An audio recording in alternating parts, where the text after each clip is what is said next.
మీరిద్దరే నాకు తల్లిదండ్రులుగా ఉండాలి. ఇంత సేవ చేసినందుకు నాకు మళ్ళీ జన్మ ఉండదు అని నేను అనుకోను. ఒకవేళ ఇది నా పాపం చేసి జన్మించినట్టయితే అది ఏ జన్మ కావచ్చును, ఆ జన్మలో మీరే తల్లిదండ్రులై ఉండాలి. ఇది వరము కాదురా అన్నాడు. అయితే ఇక రెండవది కోరుకుంటున్నాను, పునరపి జననాత్మకమైన ఈ సంసార చక్రంలో పడకుండా ఉండాలి. నేను ఏం చేయానో నాకు ఉపదేశం చేయండి అని అన్నాడు. అంటే అప్పుడు ఆ తండ్రి కొడుకు శ్రీకృష్ణ గోవింద హరే మురారే హే నాథ నారాయణ వాసుదేవ, హే నాథ నారాయణ వాసుదేవ, హే నాథ నారాయణ వాసుదేవ. ఈ వాసుదేవ నామాన్ని నీవు జపిస్తూ ఉండు, భజన చేస్తూ ఉండు, ఇంతకన్నా ఇంకొక మార్గం లేదు అన్నాడు. అంతర్ధానమైపోయినారు తల్లిదండ్రులు ఇద్దరు కూడా. ఓ చెట్టు కింద కూర్చొని నిరంతరం ఇదే నామాన్ని జపిస్తూ ఉన్నాడు. ఈయనకు అలవాటు కదా నిద్రాహారాలు మానివేసి ఉండడము, తల్లిదండ్రుల యొక్క సేవ చేయడంలో నిరంతరము నిమగ్నమై ఉన్నటువంటి సోమశర్మకు ఏమాత్రము కష్టం అనిపించలేదు.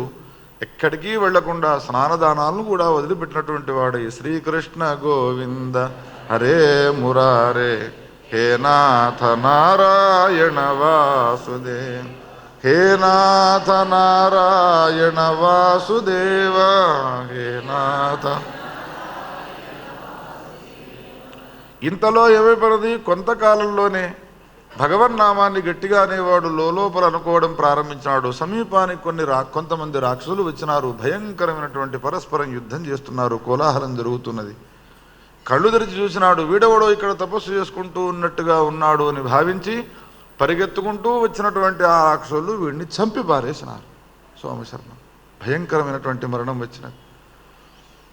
మరణించే సమయంలో ఎవరు ఏ రూపాన్ని చింతిస్తూ ఉంటారో వానికి ఆ జన్మ వస్తుంది అని శాస్త్రం ఉన్నది కదా.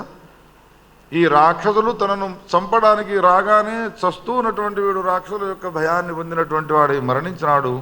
మరణించినటువంటి సోమశర్మ రెండవ జన్మను ఎత్తినాడు.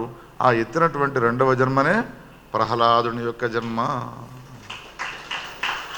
ఏ ప్రహ్లాదుని యొక్క చరిత్రాన్ని భాగవతంలో మనం సప్తమ స్కంధంలో వింటామో ఆ ప్రహ్లాదునికి సంబంధించిన పూర్వజన్మ వృత్తాంతం ఇది.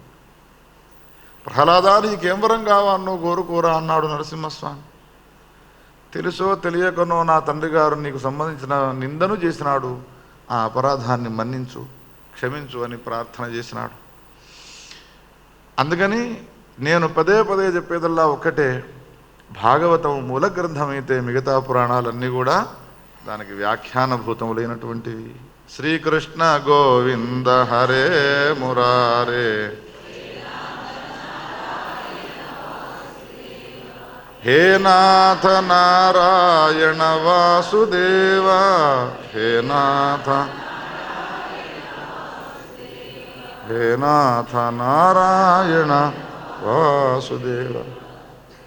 ఎన్ని పేజీలు నేను మళ్ళించానో చూడండి ఒకసారి. ఎంత ద్రోహం చేస్తున్నాను ఈ పద్మపురాణానికి అని నాకు అనిపిస్తూ ఉన్నది. ఎన్ని కథలు, ఎంత రసవత్. మా అదృష్టం నిజంగా. నిన్న వారు గోపాలకృష్ణ శాస్త్రి గారు అన్నారు కదా, మీ తండ్రి గారు ఎంత గొప్పవారిగా అన్నారు. ఆ ఒక్క మాట చాలు. అరే మన ఇంటి పేరు పురాణం రా, అది నేతి బీరకాయ కాకూడదు అని అన్నారు. అప్పటి నుండి కరీంనగర్లో గౌరీ శంకర దేవాలయంలో ఇద్దరు శ్రోతలను ముఖ్యంగా పెట్టుకొని సుమారు 20 సంవత్సరాల నుండి పురాణాలు చెప్తున్నాను. ఈ పద్మపురాణంలో ఒక్క పొల్లు పోకుండా మా గౌరీ శంకర్లకు వినిపించినాను. ఎవరన్నా వీలుంటే 4 రోజులు వస్తారు, వింటారు, పోతారు. వాళ్ళు లెక్క కాదు, ప్రధాన శ్రోతలు వాళ్ళిద్దరు.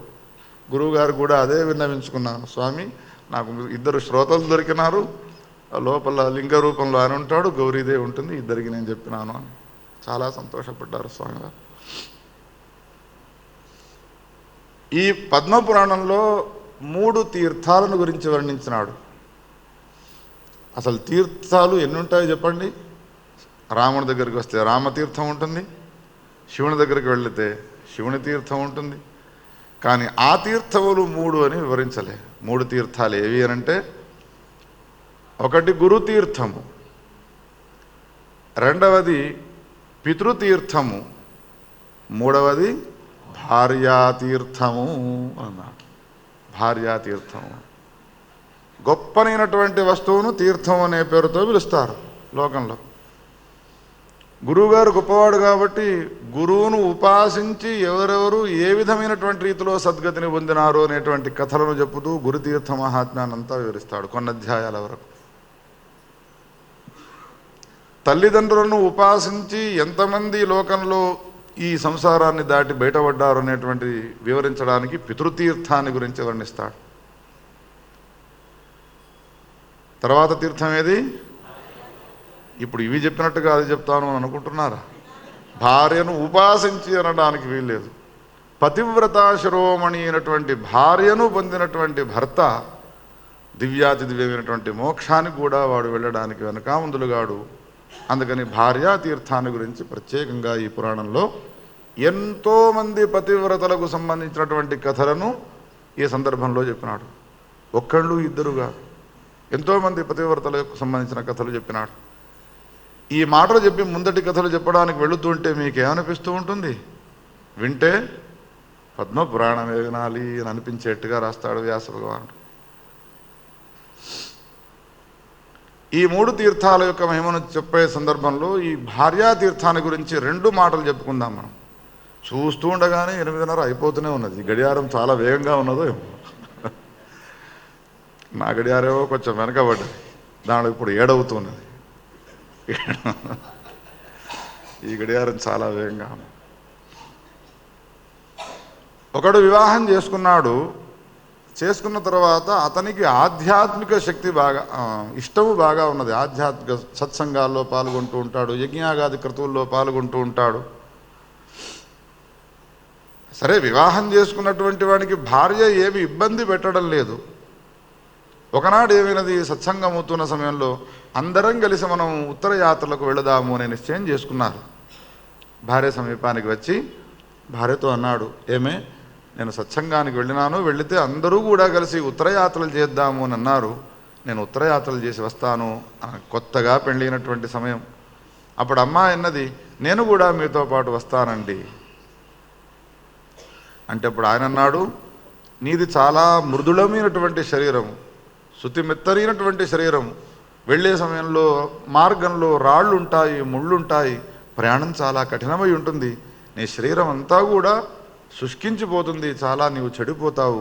అందుకని నేను వచ్చేంత వరకు నీవు ఇంట్లోనే ఉండు అన్నాడు. అయితే మీరు పోవడం మానేయండి, ఇక్కడనే ఉండండి అని ఆమె అన్నది.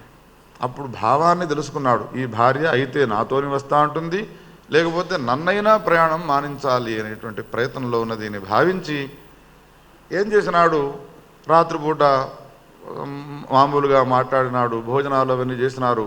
అర్ధరాత్రి చెప్పకుండా భార్యకు వెళ్ళిపోయినాడు ఇంటి నుండి. తెల్లవారు చూస్తే భర్త లేడు. వెళ్ళి దేవాలయంలో మఠంలో అడిగితే అందరితో పాటు ఆయన వెళ్ళిపోయినాడు అనే మాటను విన్నది.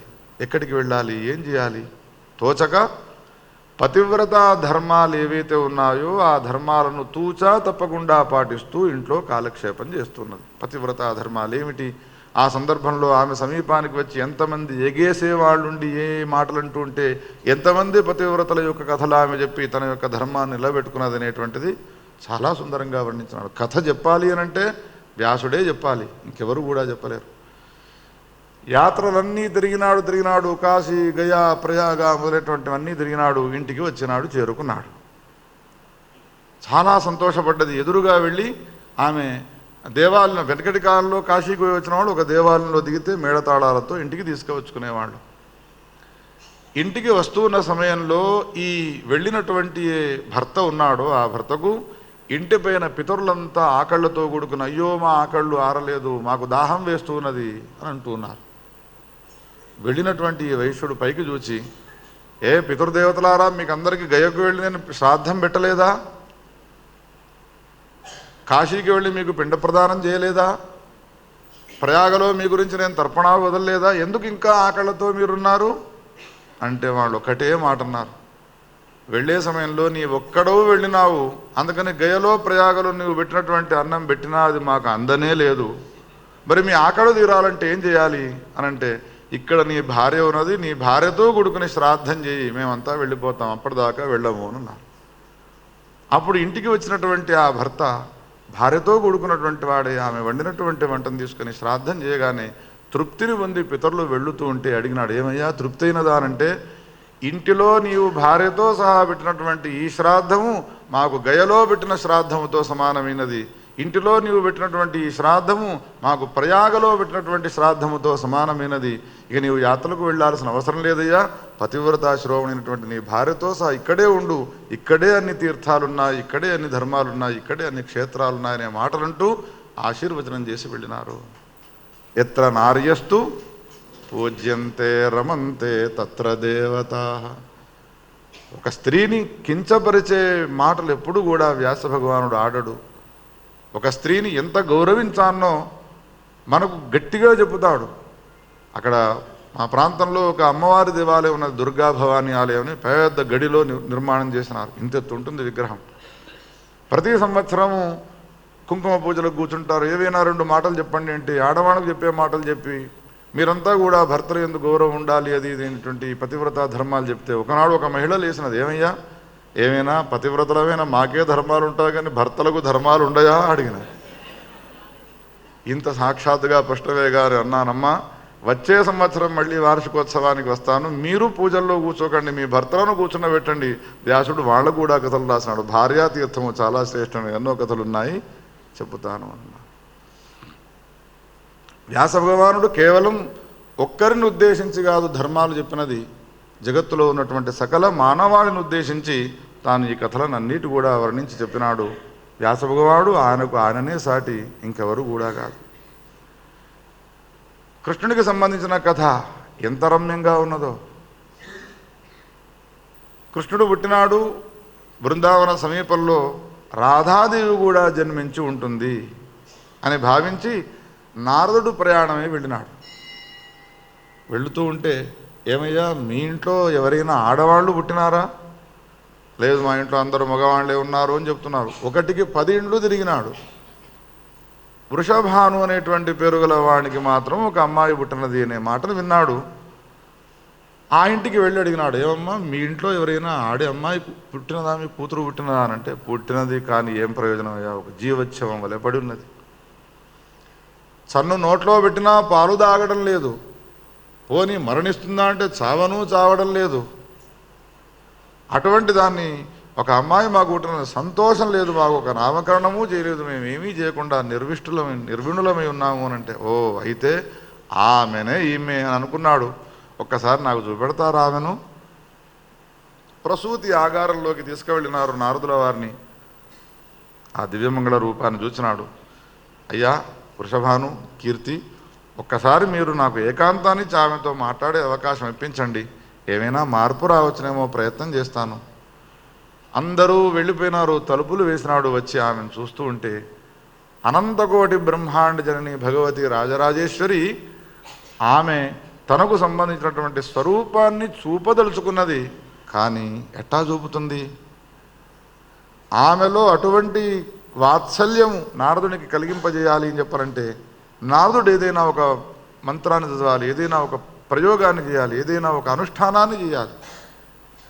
అప్పుడు ఆయన చెప్పడం ప్రారంభించినాడు. శ్రీకృష్ణ గోవింద హరే మురారే, హే నాథ నారాయణ వాసుదేవ, హే నాథ నారాయణ వాసుదేవ, హే నాథ నారాయణ వాసు. కృష్ణునికి సంబంధించినటువంటి జయ జయధ్వనాలు చేసేటువంటి అద్భుతమైనటువంటి స్తోత్రాన్ని చేసినాడు. 16 ఏళ్ల వయసుతో కూడుకున్నటువంటి సుందరాది సుందరమైనటువంటి శృంగారమంతా ఒక్కచోటికి చేరిస్తే, అనంత బ్రహ్మాండాల్లో ఉన్నటువంటి శృంగారాన్ని ఒక్కచోట చేరిస్తే ఎంత సుందరంగా ఉంటుందో, 1,000,000 మంది రతీదేవులు ఒక్కచోటికి వస్తే ఎంత సౌందర్యం ఉంటుందో, ఎన్ని లావణ్యమైనటువంటి వస్తువులు ఉంటాయో, అసలు దానికి సంబంధించినదంతా కూడా ఒక్కచోటికి వేస్తే అది రాధాదేవిగా ఆవిర్భవించినది. కానీ ఈ ఆవిర్భవించినటువంటి స్వరూపం ఎక్కువసేపు ఉండదు. శృంగేరిలో మేము చదువుకున్నటువంటి బెంగళూరు నగరంలో కూడా శారదాదేవికి హరిద్ర అలంకారం చేస్తారు. జన్మోత్సవం నాడు హరిద్రతో అలంకారం చేసి, ఆ అలంకారం ఎక్కువసేపు ఉంచరు. తొందరగా దర్శనం చేసుకోండి, మళ్ళీ తర్వాత అభిషేకం చేస్తారు, అలంకారం చేస్తారు. అమ్మవారికి సంబంధించిన స్వరూప దర్శనం కలిగినది నారదునికి. అప్పుడు చెలికెత్తలు 80 పరిగెత్తుకుంటూ వచ్చి, నారదా ఎంత ధన్యుడవయ్యా నీవు, నీతో సమానమైన ధన్యుడి అనంత బ్రహ్మాండాల్లో ఎవరు లేరు అని 16 ఏళ్ల వయసుతో సుందరాకారంలో ఉన్నటువంటి ఆమె సమీపానికి వెళ్ళి యనమండుగురు చెలికత్తెలు ఆమె పాదాల కంటినటువంటి ధూళిని దోసిలి నిండా తీసుకువచ్చి నారదుని శిరస్సు పైన పోస్తున్నారు. ఎంత ధన్యుడు నారదుడు చూడండి. ఏమిటి నారదుడు ఏం ధన్యుడు, దోషుడు పడగానే ధన్యుడా అనంటే అసలు రాధాదేవి యొక్క సౌభాగ్యాన్ని వర్ణించినాడు వ్యాస భగవానుడు పురాణాంతంలో. బ్రహ్మవివర్త పురాణంలో చెప్తాడు. సృష్టికర్త అయినటువంటి బ్రహ్మదేవుడు జగత్తు యొక్క సృష్టిని చేయడం కోసమే రాధామంత్రాన్ని ఉపాసన చేసినాడు, అనుష్ఠానం చేసినాడు. ఎన్ని రోజులు? 60,000 సంవత్సరాలు. మరి రాధాదేవి ప్రత్యక్షమైనదా అనంటే రాధాదేవి చరణాల కంటినటువంటి ధూళి కణము ప్రత్యక్షమైనది. ఆయన జగత్తు యొక్క సృష్టి చేయడానికి పూనుకున్నాడు. ఇక ఆమె ప్రత్యక్షం కాదు నాకు అనుకున్నాడు, సత్యలోకానికి వెళ్ళిపోయినాడు. కానీ ఇప్పుడు నారదుడు ఎంత ధన్యుడు చూడండి. ఒక్క ధూళి కణము కాదు, పాదాల కంటినటువంటి ధూళిని ఒక దోషుడు తీసుకువచ్చి ఆయన శిరస్సు పైన పోసినారు. ఎంత ధన్యుడవయ్యా నీవు. క్షణకాలంలో మళ్ళీ రాధాదేవి తన యొక్క స్వరూపాన్ని ఉపసంహరించుకున్నది. ఆ చలికత్తలతో మాట్లాడినాడు. అమ్మా, మీరంతా కూడా ఏం పుణ్యం చేసినారు? మీరు ఏ పుణ్యం చేయడం వలన ఇక్కడికి ఈ రాధాదేవికి చలికత్తలు కావడానికి మీకు ఈ స్థాయి వచ్చినది, ఈ అధికారం వచ్చినది అనంటే, ఇప్పుడు మేము చాలా తొందరలో ఉన్నాము, రేపు నీవు ఈ బృందావనంలో ఒక చెట్టు కిందికి రా, మా విషయాలన్నీ కూడా నీకు విస్తారంగా వర్ణిస్తాము అని అంటే, అప్పుడు నారదుడు తెల్లవారిన తర్వాత ఆ చెట్టు కిందికి వస్తే రాధాదేవి సఖియలు నారదునికి కృష్ణుని అవతార సమయంలో ఏ ఏ గోపికలు ఆవిర్భవించి వచ్చినారో ఆయనతో ఆటలాడడం కోసమై గత జన్మలో వాళ్ళు ఏ ఏ అనుష్ఠానాలు చేయడం వలన వాళ్ళకి ఈ జన్మలు వచ్చినాయి, ఎవరి పేరు ఏమిటి అనేటువంటిది విస్తృతంగా ఆ గోపికల యొక్క కథనంతా కూడా వర్ణించినాడు. ఎంత అద్భుతమైనటువంటి చరిత్ర కృష్ణునికి సంబంధించినది. ఆ తర్వాత వచ్చేటువంటి అధ్యాయాల్లో రామునికి సంబంధించినటువంటి కథను విస్తృతంగా వర్ణించినాడు. శ్రీరామచంద్రుడు రావణ సంహారం చేసిన తర్వాత సీతాదేవిని తాను తీసుకువచ్చి పట్టాభిషిక్తుడైనాడు. అయోధ్య నగరాన్ని పరిపాలన చేస్తున్నాడు. కాలాంతరంలో ఆమె గర్భాన్ని ధరించినది. తర్వాత శ్రీరామచంద్రుడు ఏం చేసినాడు? సీతాదేవిని త్యాగం చేసినాడు. ఎవరి మాటలు విని? రజకుని యొక్క మాటలు విని. రాముని కథ అంతా బాగానే ఉన్నది, కానీ ఇది విన్న తర్వాత కొంచెం రామభక్తులైన వాళ్ళు కూడా మా రాముడు కొంచెం పొరపాటు చేసినాడు, అది కొంచెం ఆలోచించవలసి ఉండే అని అనుకుంటారు. ఇప్పుడు సీతాదేవి అరణ్యానికి వెళ్ళడానికి కారణం ఎవరు? మీరు అనేకసార్లు రామాయణం విన్నారు కదా, చెప్పండి. కారణం ఎవరు? ఏదన్నా ఒక సమాధానం చెప్పండి. నేను ఏం రామాయణాన్ని చదవలేదు, నాకు రామాయణం తెలియదు. ఇప్పుడు రాముడు తీసుకువెళ్ళమని అన్నాడు. ఈ అనడానికి కారణము రజకులిద్దరూ కొట్లాడుకొని నేను సీతాదేవి వలె తెచ్చిపెట్టుకున్నవాడు రాముణ్ణి కాదు నేను అని అన్నాడు. ఎవరు కారణం అయి ఉంటారు? రజకుడా లేకపోతే శ్రీరామచంద్రుడా? రజకుని యొక్క మాటలను విని ఆ మాటలను ఈయన ఇంత పట్టుదలగా ఈ పురాణంలో కూడా రాస్తాడు. లక్ష్మణుడిని పిలిచి లక్ష్మణ నీవు తీసుకొని వెళ్ళి అరణ్యంలో తోలిరావరా అని అన్నాడు. భరతుడిని పిలిచి భరతునితో చెప్తాడు, అన్నయ్య సీతా మహాసాధ్వి, లంకానగరం నుండి బయటికి వచ్చే సమయంలో అగ్ని పరీక్ష కూడా చేసినావు కదా, అగ్నిహోత్రంలోకి దిగిన తర్వాత అగ్నిహోత్రం చల్లారిపోయినది, ఆ పాతివ్రత్యంలో ఏమైనా సందేహం ఉన్నదా? ఇంకా ఎందుకు ఇంత నీవు కఠినంగా ప్రవర్తిస్తున్నావు అని అన్నాడు.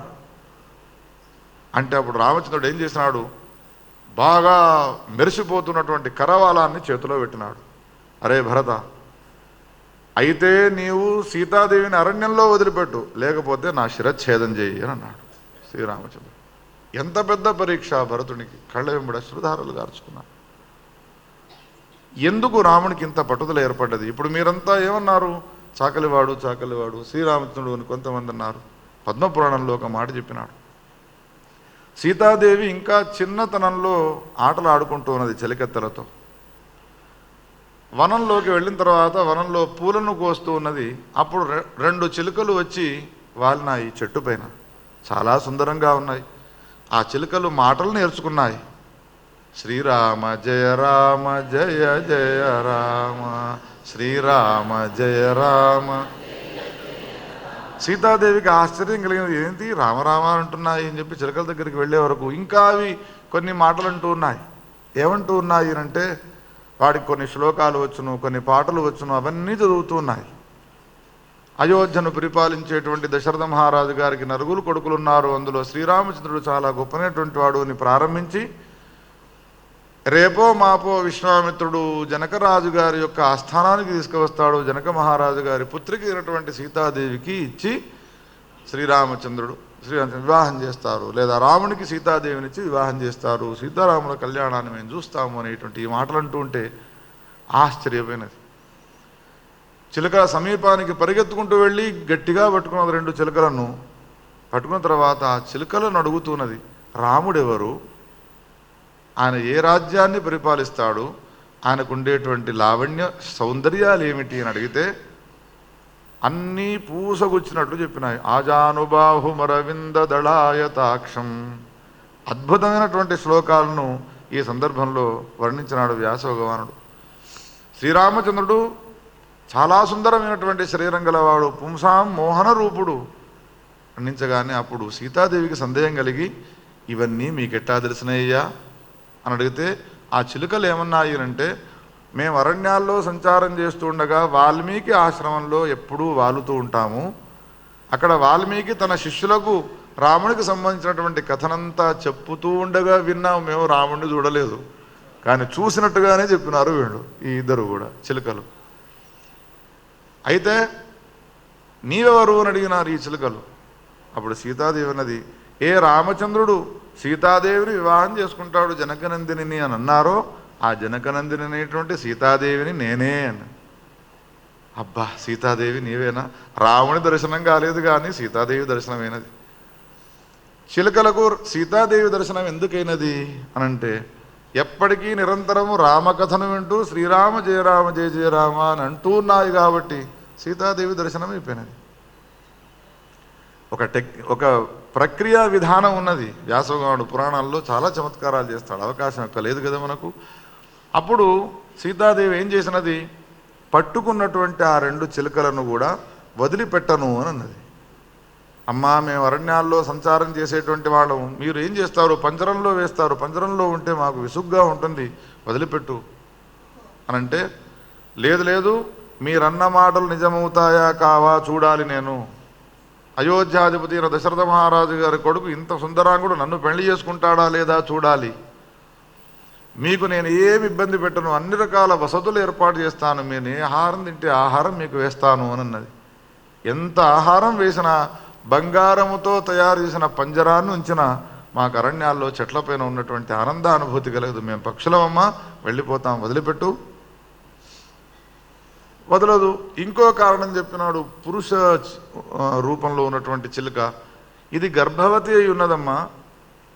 ఒక వృక్షాన్ని మేము ఎంచుకుంటాం, ఈ పశువులకు పక్షులకు ఒక నియమం పెట్టినాడు భగవంతుడు, అవి ప్రసవించవలసి వస్తే ఒక స్థానాన్ని ఎంచుకొని అక్కడ ప్రసవిస్తాయి, ఆ తర్వాత మళ్ళీ వెళ్ళిపోతాయి. అందుకని ప్రసవించిన తర్వాత మళ్ళీ వస్తాము అని అంటే నీకు తొందరపాటు బాగా ఉన్నదయ్యా, వెళ్ళిపో నీవు అని ఆ మగ చిలుకను వదిలిపెట్టినది. దీన్ని మాత్రం నిన్ను వదిలిపెట్టే ప్రసక్తే లేదు అని అంటే కళ్ళ వెంబడి అశ్రుధారలు గారుస్తూ ఆ మగ చిలుక అంటూ ఉన్నది, వినయవంతురాలు సదా నాకు సేవ చేసేటువంటి భార్యను వదిలిపెట్టి నేను ఒక క్షణం కూడా ఉండలేను. అమ్మా, దాన్ని వదిలిపెట్టు, మమ్మల్ని ఇద్దరిని కూడా నీవు విడదీయకు అని ఎంత చెప్పినా వినకుండా ఉన్న సమయంలో అప్పుడు ఆవేశానికి వచ్చినది ఆ మగ చిలుక. భార్యాభర్తలమైనటువంటి మమ్మల్ని ఇద్దరిని కూడా నీవు విడదీస్తున్నావు, అందులో నా భార్య గర్భవతి అయి ఉన్న సమయంలో వాల్మీకి కథలో చెప్పినట్టుగా శ్రీరామచంద్రుడు నిన్ను పెళ్లి చేసుకున్న తర్వాత గర్భాన్ని ధరించినటువంటి నిన్ను కూడా రామచంద్రుడు వదిలిపెట్టుగాక, మాకు కలిగినటువంటి దుఃఖము నీకు కలుగుగాక అని ఒక చిలుక శాపం పెట్టినది. ఇప్పుడు చెప్పండి, అరణ్యంలో సీతను విడిచివేయడానికి కారణం ఎవరు? సీతాదేవి. ఎవడి కర్మ వాడు అనుభవించక తప్పదు. మనం అనుకున్నాము రామచంద్రుడు దోషి, ఆయన కథలో ఎంత భక్తి ఉన్నా కానీ ఈ ఒక్క పని చేయకపోతే బాగుండు అనిపించేవాళ్ళు చాలామంది ఉంటారు. కానీ చివరికి వెళ్ళి చాకలివాడు అని అనుకుంటాము.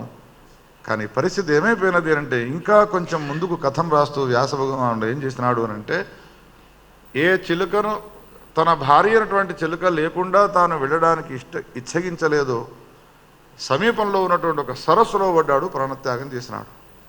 చేసే సమయంలో ఒక మాట చెబుతూ మరణించినాడు. అనతి కాలంలో నేను అయోధ్య నగరంలో చాకలివాణిగా పుడతాను అన్నాడు. అనతి కాలంలో సీతాదేవి చేతుల్లోంచి కూడా జారిపోయి అది కూడా నీళ్లలో పడిపోయి మరణించినది. వాళ్ళిద్దరూ కూడా దంపతులుగా పుట్టినారు. సీతాదేవి అరణ్యానికి రావడానికి మళ్ళీ వాళ్ళు కారణమైనారు. గత జన్మ యొక్క వృత్తాంతాన్ని ఈ విధంగా చెబుతూ రమ్యమైనటువంటి కథలను రాస్తుంటాడు వ్యాస భగవానుడు. శ్రీకృష్ణ గోవింద హరే మురారే హే నాథ నారాయణ వాసుదేవ, హే నాథ నారాయణ వాసుదేవ, హే నాథ నారాయణ. ఒక్కటే కథ చెప్పి సమాప్తి చేస్తాను. ఎన్ని చెప్పాలి, ఎన్నున్నాయో రసవద్గుడికలు దీంట్లో. శివుని సమీపానికి పార్వతీదేవి వెళ్ళినది. ఏమయ్యా నాకొక్కసారి కృష్ణ కథ చెప్పవా, రామకథ చెప్పవా అంటే అన్ని కథలు చెప్పినాడు. రామునికి కృష్ణునికి సంబంధించిన కథలన్నీ విన్న తర్వాత ఈ పార్వతీదేవి వైష్ణవురాలైపోయింది, విష్ణు భక్తి గలదైపోయింది. అందుకని విష్ణుమూర్తి సంతోషపడాలి అని అంటే నేనేం చేయాను, నాకు ధర్మాలను బోధించండి అని అంటే వైష్ణవ మంత్రాన్ని ఉపదేశం చేసినాడు. ఎవరు? శంకరుడు. ఎవరికి? పార్వతీదేవికి. ఆమె నిరంతరం విష్ణునామాన్ని చెప్పిస్తూ ఇంకేమైనా ఒక స్తోత్రం ఉంటే చెప్పవయ్యా అంటే విష్ణు సహస్రనామాలను బోధించినాడు. ఇక ఇద్దరు ఆమె వైష్ణవురాలు ఈయన తర్వాత ఈయన తప్పదు కదా.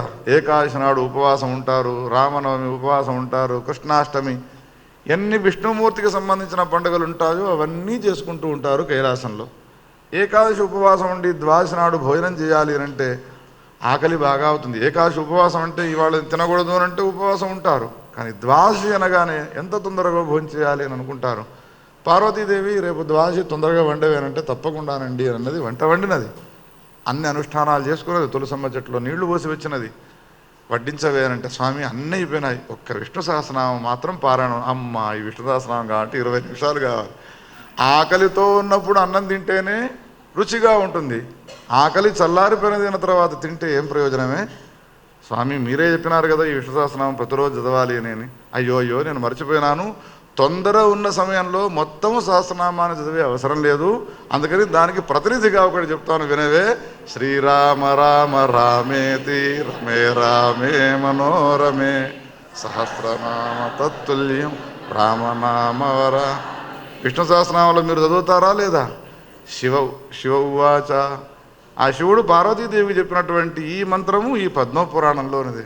అయ్యో శంకరా మరి ఇది ఎన్నడూ చెప్పకపోతే, ఇది ముందే చెప్పినా అనుకో విష్ణు సహస్రనామానికి శటకోపం పెడతాను. అనగానే అప్పుడు శ్రీరామ రామ రామేతి రమే రామే మనోరమే సహస్రనామ తత్తుల్యం రామనామవరారనే అని శ్లోకం చదివినది, వడ్డించినది.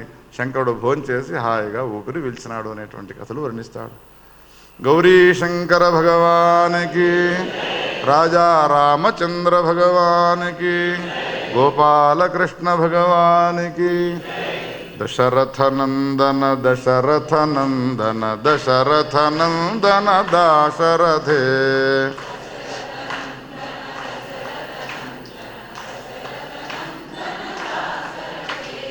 రాజా రామ్ జయ రాజా రామ్, రాజా రామ్ జయ సీతారాం, రాజా రామ్ జయ రాజా రామ్,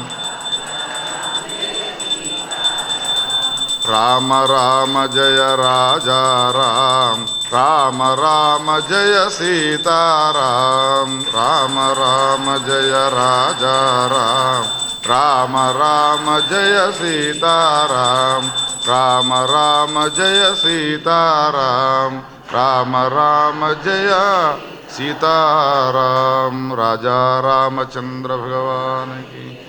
శ్రీమద్ రమారమణ గోవిందో. నమః పార్వతీపతే.